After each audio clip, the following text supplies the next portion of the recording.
बिस्मिल्लाहिर्रहमानिर्रहीम अस्सलाम वालेकुम। इस फिज़िक्स चैप्टर 11 के लेक्चर नंबर 7 में मैं डिस्कस करूंगा मल्टीपल चॉइस क्वेश्चन।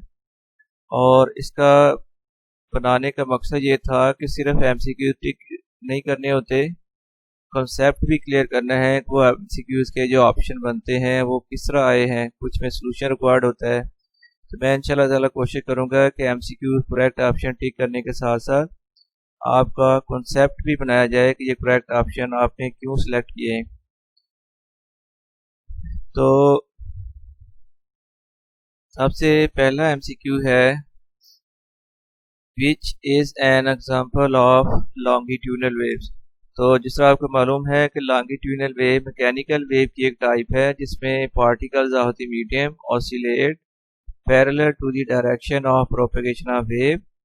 ये देखिए लाइट वेव्स, रेडियो वेव, ये तो वैसे ही इलेक्ट्रोमैग्नेटिक वेव्स हैं। अब मैकेनिकल वेव में साउंड वेव की ऑप्शन है और वाटर वेव में, वाटर वेव जो है वो ट्रांसवर्स वेव होती है। फिर हमारा करेक्ट ऑप्शन आ जाएगा साउंड वेव्स। फिर सेकंड है, how does sound travel from its source to your ear by change in air pressure. B option है बाय वाइब्रेशंस इन वायर्स और strings, by electromagnetic wave, by infrared waves. अब अगर option तलाश करें तो vibration in wires, ज़ाहिर ये air में से वायर के थ्रू साउंड वेव ट्रैवल नहीं करती, इलेक्ट्रोमैग्नेटिक वेव की फॉर्म में नहीं करती, इंफ्रारेड वेव की फॉर्म में नहीं करती। तो ये लॉन्गिट्यूडनल वेव या साउंड वेव्स को कहा जाता है कंप्रेशन वेव, और ये बेसिकली मीडियम के कंप्रेशन और एयर फ्रैक्शन से ट्रैवल करती हैं। इसमें फिर करेक्ट ऑप्शन हो जाएगा by changes in air pressure. Which form of energy is electrical, mechanical, thermal, chemical. Electrical वो एनर्जी है जो इलेक्ट्रिक करंट से प्रोड्यूस होती है। मैकेनिकल ऑप्शन है, थर्मल वो है जो हीट एनर्जी को थर्मल एनर्जी कहते हैं। केमिकल वो एनर्जी जिसमें कोई केमिकल रिएक्शन इन्वॉल्व होता है। फिर इसकी जो बेस्ट ऑप्शन आएगी वो मैकेनिकल एनर्जी है। Number 4, astronauts in space need to communicate with each other by radio links. उसकी वजह, because sound waves travel very slow in space, sound waves travel in very fast in space, sound waves can not travel in space, sound waves have low frequency in space. तो एक तो बात है ये mechanical wave है, sound wave air में travel ही नहीं करती। ऑप्शन ए और बी तो क्या यहाँ से, और साउंड वेव है लो फ्रीक्वेंसी, ये भी ऑप्शन नहीं बनेगा। तो जो करेक्ट ऑप्शन आएगा, sound waves can not travel in space. Loudness of sound is most closely related to frequency, period, wavelength, amplitude. तो ये आपने लाउडनेस वाले टॉपिक में पढ़ा था कि फैक्टर्स अफेक्टिंग द लाउडनेस, उसमें से मेन एक जो फैक्टर था वो एम्पलीट्यूड है। For a normal person, audible frequency range for sound wave lies between, आगे ऑप्शन है 10 हर्ट्ज एंड 20 हर्ट्ज,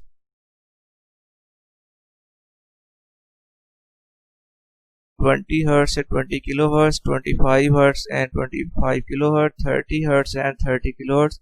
ये हमें मालूम है कि ह्यूमन ईयर की ऑडिबल फ्रीक्वेंसी रेंज है 20 हर्ट्ज से लेकर 20 किलो हर्ट्ज तक। नंबर 7 है, when the frequency of a sound wave is increase which are the following decrease wavelength. Second option number 2 है पीरियड, नंबर 3 है एम्पलीट्यूड। ए ऑप्शन में लिखा हुआ है वन ओनली, सिर्फ वेवलेंथ ही डिक्रीज होगी। बी में ऑप्शन में लिखा हुआ 3 ओनली, यानी सिर्फ एम्पलीट्यूड डिक्रीज होगा। और सी है 1 एंड 2, यानी वेवलेंथ और टाइम पीरियड दोनों डिक्रीज होंगे। और डी ऑप्शन है 1 एंड 3, यानी वेवलेंथ और एम्पलीट्यूड डिक्रीज होगा। एक्चुअली बात ये है कि जब आप फ्रीक्वेंसी इंक्रीज करते हो तो स्पीड ऑफ वेव इक्वल्स होती है v equals to F lambda. v तो कांस्टेंट रहेगा, जब हम फ्रीक्वेंसी इंक्रीज करेंगे उससे वेवलेंथ डिक्रीज हो जाएगी। दूसरी चीज, जो टाइम पीरियड है वो रेसिप्रोकल होता है फ्रीक्वेंसी का, इस वजह से जब फ्रीक्वेंसी इंक्रीज होगी तो टाइम पीरियड डिक्रीज हो जाएगा, इसलिए फिर ये ऑप्शन सी करेक्ट बनेगी 1 and 2 ओनली। आपकी बुक में जो गिवन है टेक्स्ट बुक में वो तो यहाँ तक थे 7 तक, और इसके बाद बाकी जो एमसीक्यूज हैं वो भी पेपर में आ सकते हैं, ये मजीद आपकी प्रैक्टिस के लिए दिए गए हैं। नेक्स्ट फिर है study of sound is called echo, ultrasonics, acoustics, sound. ये इको ये साउंड की बेसिकली रिफ्लेक्शन के बाद प्रोड्यूस होती है, अगर दोबारा साउंड सुने। अल्ट्रासोनिक्स ये सिर्फ वो साउंड वेव्स हम सुनते हैं जिनकी फ्रीक्वेंसी ऑडिबल से ज़्यादा होती है, ये फिर साउंड में शामिल ही नहीं होती। अकॉस्टिक्स ये नॉइज़ को रिड्यूस करने का मेथड है, और साउंड ये साउंड की एनर्जी की एक फॉर्म है, तो इसमें जो बेस्ट ऑप्शन आएगी वो अकॉस्टिक्स कहते हैं। साउंड से रिलेटेड जो स्टडी नॉलेज होता है उसको अकॉस्टिक्स कहते हैं। Number 9, unit of intensity of sound is, तो जो ये यूनिट होता है watt per square metre. Quality of any sound depends upon frequency, wavelength, waveform, speed of wave. तो क्वालिटी ऑफ साउंड को अगर डिफाइन करें तो it is the characteristics of sound by which we can distinguish two sounds having same frequency and loudness या having same pitch and loudness। इसकी जो dependence है वो वेव फॉर्म पर होती है। फ्रीक्वेंसी की डिपेंडेंस होती है इन जो पिच ऑफ साउंड है वो फ्रीक्वेंसी पर डिपेंड करती है, स्पीड ऑफ साउंड पर ये डिपेंड नहीं करती है, तो वेव फॉर्म डिफरेंट होती है। क्वालिटी ऑफ साउंड में अगर दो साउंड को हम डिफरेंशिएट करते हैं उनकी आल्दो पिच भी सेम हो सकती है, एम्पलीट्यूड भी सेम हो सकता है, लेकिन उसकी वेव फॉर्म में डिफरेंस होता है।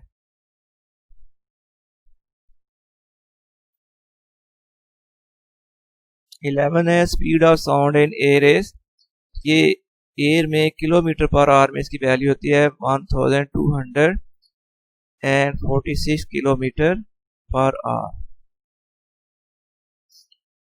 उसके बाद 12th MCQ, sound produced by guitar is an example of फेंट साउंड, लाउड साउंड, नॉइज या म्यूजिक। ये जो गिटार की साउंड है ये म्यूजिक की कैटेगरी में इसको रखा जाता है। फिर है sound waves are the example of, इनमें क्या आएगा, लॉन्गिट्यूडनल वेव्स या कहते हैं compressional waves. Sound can not pass through, किस में से पास नहीं कर सकती, वैक्यूम में से पास नहीं कर सकती, क्योंकि साउंड जो है वो मैकेनिकल वेव्स हैं और मैकेनिकल वेव किसी भी वैक्यूम से नहीं गुजर सकती। मैकेनिकल वेव्स वो वेव्स होती हैं जिनको गुजरने के लिए मीडियम रिक्वायर्ड होता है। 15th है which property of sound wave determines it's loudness. Frequency करती है, वेवलेंथ करती है, क्वालिटी करती है या एम्पलीट्यूड। तो लाउडनेस की डिपेंडेंस एम्पलीट्यूड पर है, एम्पलीट्यूड के इंक्रीज होने से लाउडनेस भी इंक्रीज होती है। Pitch of sound depends upon, तो आपको मालूम है कि पिच ऑफ साउंड का जो डिपेंडेंस है वो फ्रीक्वेंसी पर होती है, फ्रीक्वेंसी के इंक्रीज होने से पिच इंक्रीज होती है। और इसके बाद है जी number 17, loudness of sound is independent of frequency, amplitude, area vibrating, distance of vibrating, independent of frequency. Pitch of sound does not depend on amplitude, distance of vibrating body, area of vibrating body, all these। इनमें से pitch किसी पर भी depend नहीं करती, फिर हम option correct select करेंगे all these। 19, laboratory instrument used to produce sound of particular frequency is electric bell, tuning fork, a drum, a whistle। ये ट्यूनिंग फोर्क है जो पर्टिकुलर फ्रीक्वेंसी की साउंड प्रोड्यूस करने के लिए यूज होता है, और इसकी फ्रीक्वेंसी इस ट्यूनिंग फोर्क के ऊपर ही लिखी होती है। उससे जब साउंड प्रोड्यूस होगी तो उसकी फ्रीक्वेंसी वही होगी जो ट्यूनिंग फोर्क के ऊपर पहले से लिख दी गई है। नेक्स्ट पे 20th है, voice of women is more shrill than that of man due to. Women की जो आवाज़ है वो ज़्यादा बारीक है मैन के मुकाबले में। उसकी वजह क्या होगी? लो पिच की वजह से है, हाई पिच की वजह से है, लार्ज एम्पलीट्यूड या स्मॉल एम्पलीट्यूड। तो ये हमारी साउंड जो श्रिल होती है तो ये हाई पिच की वजह से होती है। ये फिर इसका ऑप्शन बी करेक्ट हो जाएगा। Number 21, intensity of faintest audible sound is. ये वैल्यू होती है 10⁻⁻12 वाट पर स्क्वायर मीटर।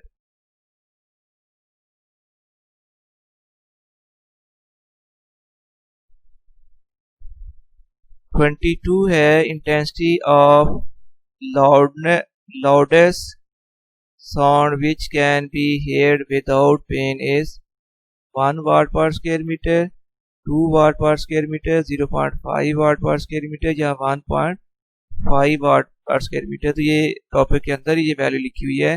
ये वैल्यू होती है 1 watt per square metre. Number 23 है, intensity level of faintest audible sound is. ये होता है इंटेंसिटी लेवल की वैल्यू 0 डेसिबल। 24th है, intensity level of Russell of leaves is.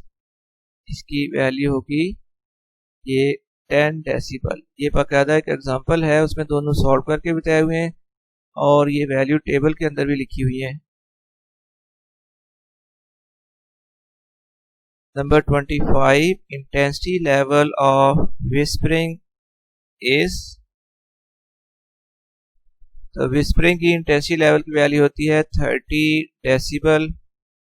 Frequency range of silent whistle is. ये silent whistle वो whistle है जो डॉग्स वगैरह को कॉल करने के लिए यूज होती है, और इसकी फ्रीक्वेंसी ह्यूमर के लिए जो ऑडिबल रेंज है उससे ज़्यादा होती है। और बेसिकली इसकी वैल्यू होती है, ये ऑप्शन दी हुई है 10,000 हर्ट्ज से 15,000 हर्ट्ज, 15 से 20,000 हर्ट्ज, फिर 20 से 25,000 हर्ट्ज और 20 से 30,000 हर्ट्ज। इसकी हाँ जी, इसकी करेक्ट ऑप्शन आ जाएगी 20,000 to 25,000। Unit of intensity level is watt per square metre. ये तो होता है यूनिट ऑफ इंटेंसिटी वाट, ये पावर का यूनिट है, बेल या डायोप्टर। तो इंटेंसिटी लेवल का ऐसा यूनिट है बेल, और ये जो लास्ट ऑप्शन डायोप्टर थी ये लेंस की पावर का यूनिट होता है। हम उस टॉपिक में डिस्कस करेंगे। 28th है, frequency of ultrasonic is higher than audible sound, equal to audible sound, less than audible sound, double of audible sound. Frequency of ultrasonics होती है higher than audible frequency range. No watt per square metre is the unit of. तो ये बच्चों intensity of sound का ये unit है watt per square metre.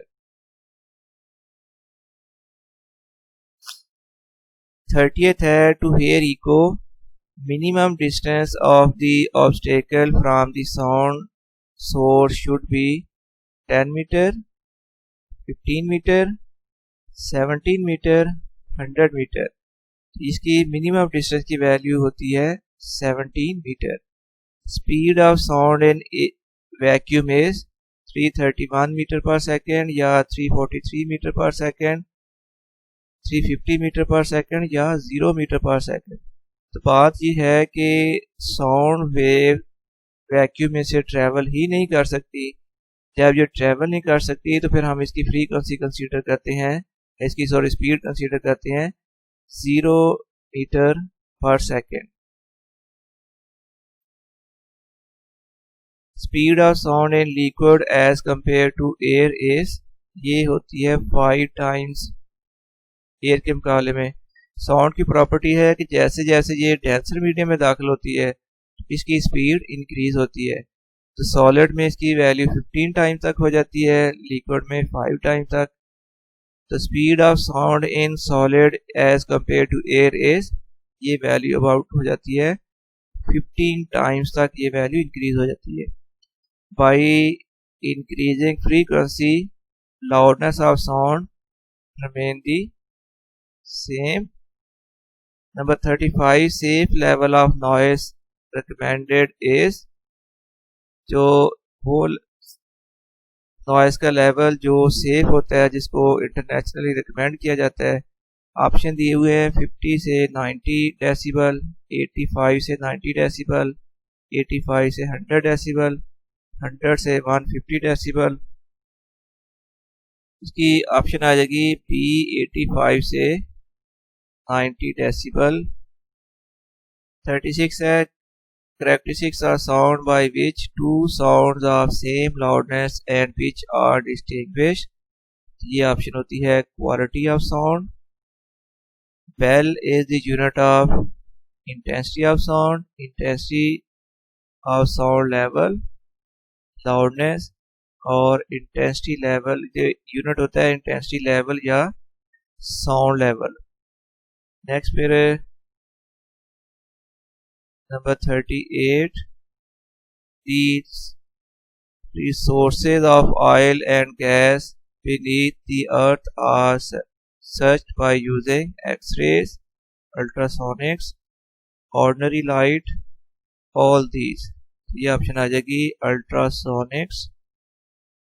By increasing the mass of prong of tuning fork its frequency, तो tuning fork के prong की mass increase करने से उसकी जो फ्रीक्वेंसी है वो डिक्रीज हो जाएगी।